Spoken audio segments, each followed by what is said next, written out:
Hey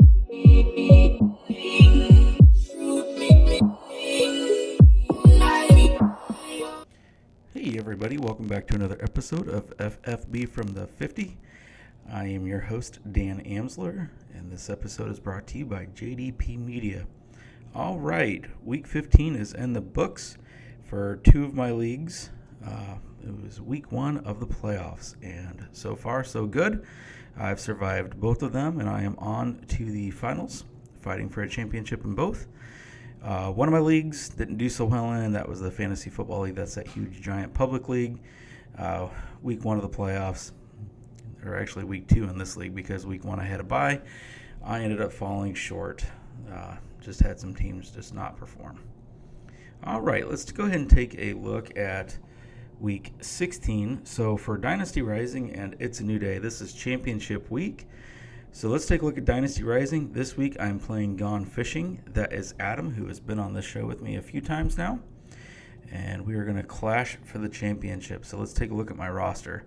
So right now I've got Justin Fields in as my quarterback. I do not love the matchup against Buffalo. He'll be running for his life. We've seen that Buffalo has taken quarterbacks out. Mike White, I'm looking at you, bud. I hope you're doing okay.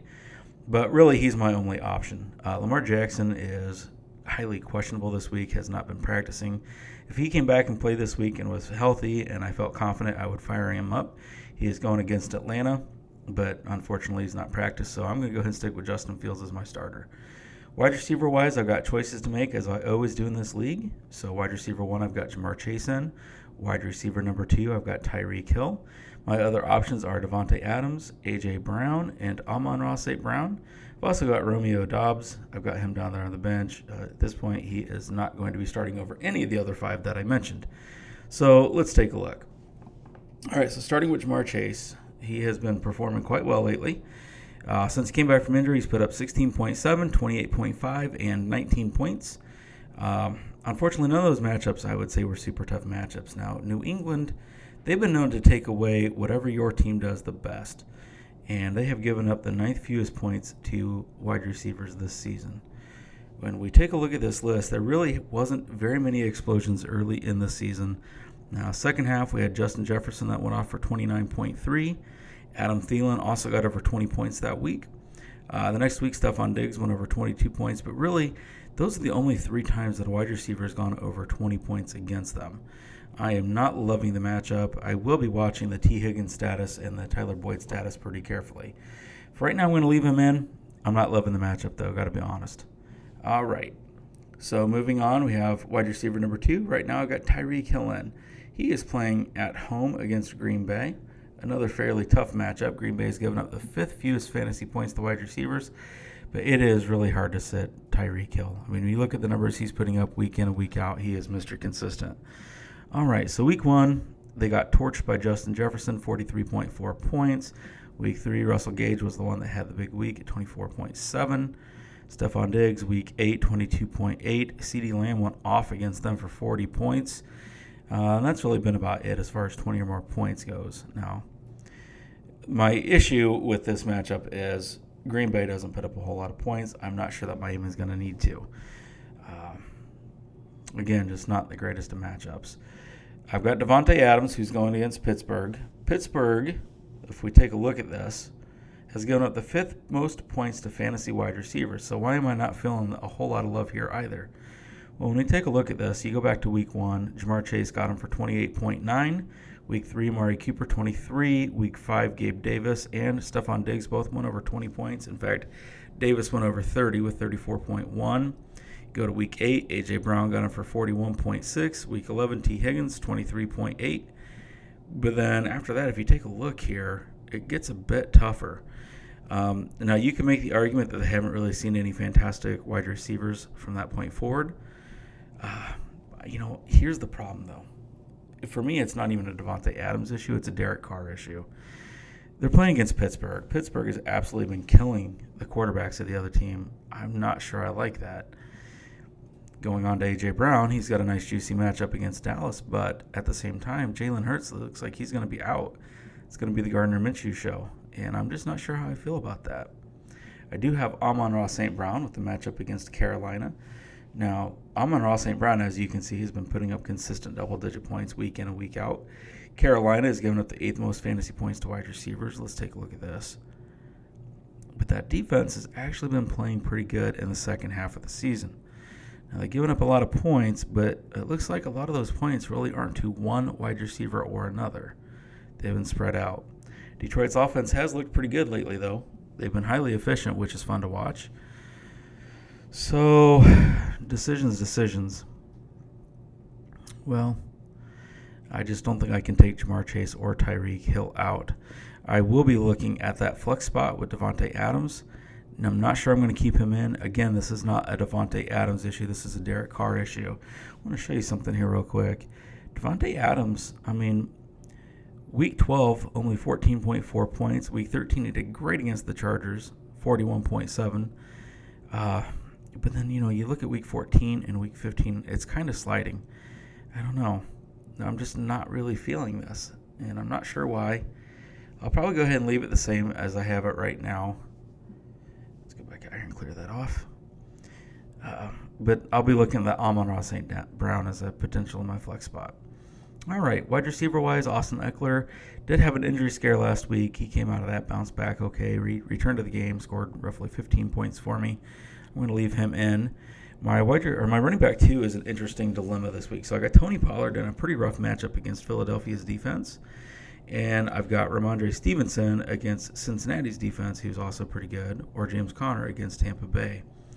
Out of all of those, I probably trust James Conner the least. So let's take a look at Tony Pollard. All right. So Pollard, earlier this year, only put up 7.2 points against Philadelphia when they met in Week 6. They have given up the 17th most fantasy points to running backs. DeAndre Swift got in Week 1 for 26.5 in that crazy shootout. But if you take a look there's really not been another running back that scored double-digit points against them until last week when David Montgomery did it for the Bears, 24.1 points. Now, looking at this, that doesn't really say much. When I think Tony Pollard, I think, how is he doing in the passing attack? And a lot of these running backs some of their points are coming in the running game, but I don't know. Only 2 running backs this entire season have gone over 100 yards against them on the ground. DeAndre Swift Week 1, Dameon Pierce Week 9. But when you take a look at what he's been able to accomplish, look at these numbers. 33.7, 21.8, 36.9, 8.1, 24.6, 22.2, and 14.6 last week against Jacksonville.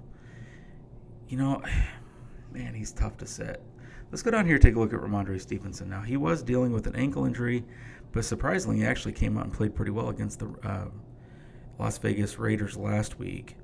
He's still dealing with that ankle injury, but he came out and rushed for 172 yards and a touchdown, scored 24.8 points. That was a bit of a surprise. He's going against Cincinnati this week, so a little bit more of a stout matchup. Cincinnati's given up the 10th fewest points to running backs this year. So looking at this, I see looks like maybe 2 running backs have gone over 20 points. Nick Chubb Week 8, that was boosted by 2 touchdowns. And Najee Harris in Week 11, again, that was bolstered by 2 touchdowns. Boy, they're pretty tough. They are pretty tough.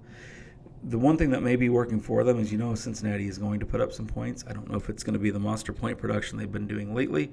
They did come out pretty slow against Tampa Bay last week. They did turn it on in the second half, obviously, but that is cause for concern. All right, looking at my tight end, I've got Travis Kelce. Obviously, I don't even have another one on my roster at this point. No reason to. All right. Do I go ahead and put in Jared Goff over Justin Fields just based upon matchup? Probably not. Justin Fields is going to be running for his life. Hopefully they don't kill him. If they do, I'm sunk. I think I'm going to leave this exactly the way I have it for now. Now, I will be collecting more information throughout the week just to see. But I think for right now, I'm going to go ahead and keep it the way I have it. I'm happy with Jake Elliott as my kicker. I'm happy with San Francisco as my defense going against Washington. All right, I do want to move on to It's a New Day because I did something interesting. So I'm in the championship matchup this week against John, and I did something that I don't normally do. I'm going to scan down here a little bit. I'm actually carrying 2 defenses. We're going to talk about why here in just a minute. All right, looking at my roster, though, I got Patrick Mahomes as my quarterback. I'm not going to start anybody else over him. I've got Justin Jefferson as my wide receiver 1. He's an obvious start for me. But here's where it gets kind of interesting. I've actually got Zay Jones in as my wide receiver 2. And I started Zay Jones last week as my wide receiver 2, and it worked out for me. 34.9 points. Would like to tell you I thought he was going to play pretty well, and I really did, but 3 touchdowns, gotta admit, was not expecting that. That was definitely a pleasant surprise. So he's been playing hot right now. I'll probably go ahead and keep him in. My other options are Curtis Samuel, who I love Curtis Samuel, but not in the matchup against San Francisco, and KJ Osborne. I grabbed him just in case something happened with another injury. Thielen, Jefferson, just to have a backup plan because he did play so well last week. And the comeback win against Indy. But at this point, that's just not something that I'm going to count on. So I think I'm going to leave that the way that I've got it. My 2 running backs are Pollard and DeAndre Swift. My other options are Zonovan Knight, Aaron Jones, who you can see both of those are actually in my flex positions right now. And then I've got Jamal Williams and Chuba Hubbard as other options. I'm going to keep that the way that I've got that. I do have TJ Hawkinson as my tight end. The flex spot is going to be interesting. Now, Zonovan Knight had been performing pretty well. Last week he laid an egg. Now, I still made it into the playoffs, but if we take a look at his numbers from last week, if I can get this to work, bear with me. He went from 13.3, 16.8, 15.7, so double-digit points, which I'll take in my flex spot anytime. Only putting up 2.3 points against Detroit now. I do know that Detroit's defense plays the run pretty well, at least I have lately. But that was concerning. So if anybody's going to be sliding out of the starting roster right now, it's going to be Zonovan Knight. The question is who would I put in over him? And looking at my options, I just don't think anybody out there right now has as much of an upside as him, except for maybe Chuba Hubbard. But again, he's going against Detroit, who we just saw shut down Zonovan Knight last week. So not really sure I want to do that.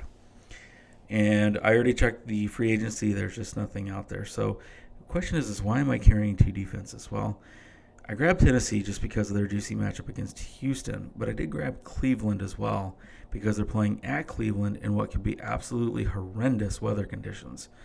This could be another low-scoring game. And when I see that, it just makes me think that maybe that's a team that I want to have. I'm going to be monitoring the weather conditions in Cleveland. If they get the 40 to 50 mile an hour winds that they're calling and snow off the lake, I might actually swap that out and play Cleveland, even though they're going against the Saints over Tennessee, who's playing against Houston. That's one of those things I always preach, pay attention to the weather. This is why. All right, folks, so that's it for my 2 teams. Let's just do something here real quick. I want to show you. I kind of cheat when I'm trying to put together all of my information as far as injuries.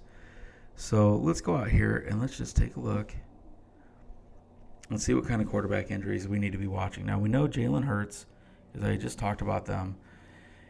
It looks like Gardner Minshew is going to probably start this game. If you were watching the game that the Eagles had last week against the Bears actually played him pretty tough, and there was a tackle that Hurts took, and I mean, no pun intended, it looked like it did hurt. He came down hard on his throwing shoulder, so that's an injury that we definitely need to be watching. Trevor Lawrence still has dealing with his toe injury. I don't really expect him to miss this week. So same injury as before. He hasn't missed any time. In fact, 3 of the last 4 weeks, he's put up over 30 points and almost put up 25 points in Week 10 against Kansas City. So he's playing pretty good football right now. I wouldn't worry about him. Lamar Jackson still isn't practicing. Russell Wilson still dealing with his concussion issue.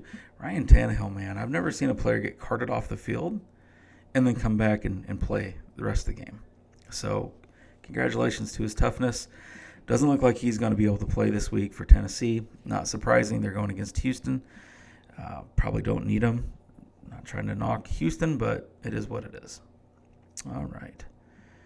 So this is how I go through and I come up with my injuries. I also like to go out to NBC Sports Edge. Fantastic tool. Absolutely fantastic tool to go out there and find out who's injured and who's not. You can wait until those injury reports start coming out on Sunday morning to see who's playing and who's not. I guarantee the people that you're playing against are already watching those things and are making those moves before you. So if you're waiting until then, you're getting left behind. I strongly suggest you don't do that. Tyler Lockett's already been ruled out. Let's take a look at the T. Higgins. This is going to be a major impact on what I do there with Jamar Chase in the Dynasty League. He is doing a limited practice, doing a walkthrough. 80% of the snaps last week. I'm assuming he'll be out there again. All right, Chris Olave's got an injury designation. Let's take a look. Interesting. I did not realize that Olave was dealing with a hamstring injury, so this is something we'll have to monitor. If he doesn't go and they're playing in bad conditions in Cleveland, well, that might just be one more reason to start Cleveland's defense. All right, Cortland Sutton, Jacoby Myers, yep, we know about those. Deontay Johnson, let's take a look at his injury designation. Looks like he will be able to play. Shouldn't be much of an issue. Deebo Samuel, we already know he's out multiple weeks with his high ankle sprain. All right, now we're getting into some ones that really probably just don't matter a whole lot. All right, so let's go down here. Let's take a look at the running backs. Christian McCaffrey should be fine. Nick Chubb should be fine. Stevenson should be fine. Kenneth Walker was able to come out and play. Let's see how he's doing. Yep, looks like he is literally just trying to get some rest days, trying to recoup from his own injury. Let's take a look at Antonio Gibson. Limited practice, should be good. Now we're going through this pretty quick, but no need to linger on a lot of these things. I was really hoping that A.J. Dillon would be held out this week with that concussion because I've got... let's take a look here. Damian Harris, I do want to see what this is. Anyway, I got Aaron Jones going, so it would have been nice if he could add a bigger workload.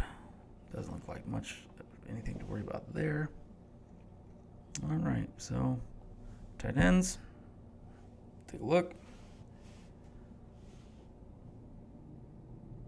David Njoku. If you have anybody that plays for the Saints or for Cleveland, you really need to be watching the weather in that game very, very carefully. That's one of those games where the weather could have a huge impact on what happens. So, all right, folks, that's it for you today. And until next time, see ya. If you're in the championship game this week, good luck to you.